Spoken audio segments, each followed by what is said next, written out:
Hello, welcome to my channel on YouTube. Recently Photoshop brought out a new release, or Adobe rather brought out a new release for Photoshop CC 2015 and also Lightroom. There's been some kind of hints as to what sort of things might be in there, but one of the things that a lot of people have now caught on to as a new slider in the camera raw filter called the dehaze. So we've got a bit of a dehaze craze going on. So joining in on the dehaze craze, um, just thought I'd get a little bit demonstration out there. Now, typical picture of a rose. Not a typical picture. It was done with a macro lens. It was done. It was actually a bigger lens than this. I've cropped it down to that size, and I'm happy with it. Other than the colour.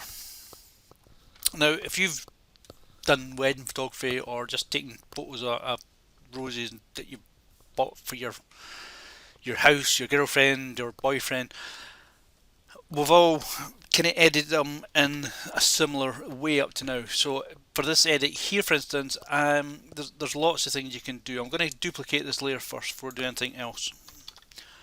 And one of the ways I used to do it previously would maybe make this into a black and white adjustment layer. And we do that, and then we would drop the opacity back to something that we kind of like, and that's not a good look, to be honest. Another way of doing it was a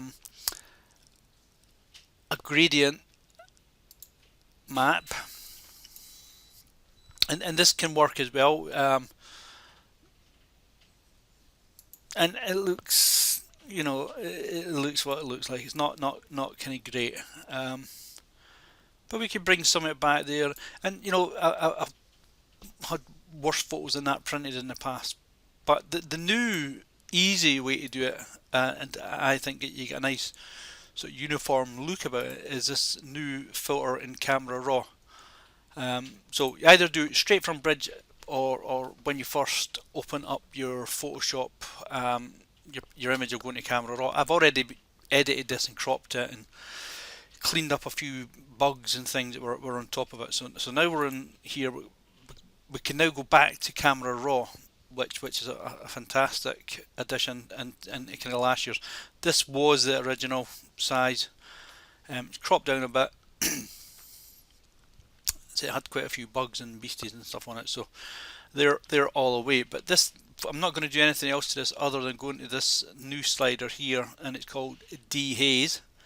And you can add a dehaze or remove one. Most folk I've seen just now are removing it, and it looks really great.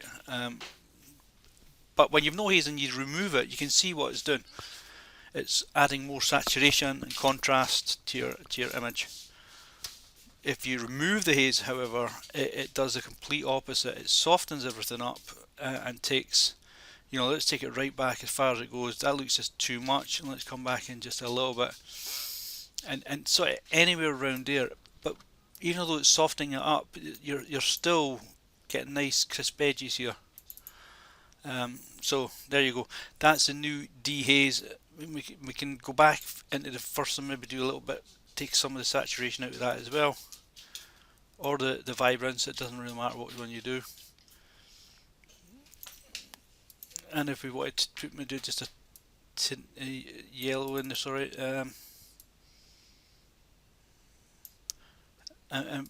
you know, you can do it to taste if you like, and then add in a little clarity back, and that will give you just a bit more sharpness in there. So we click OK there.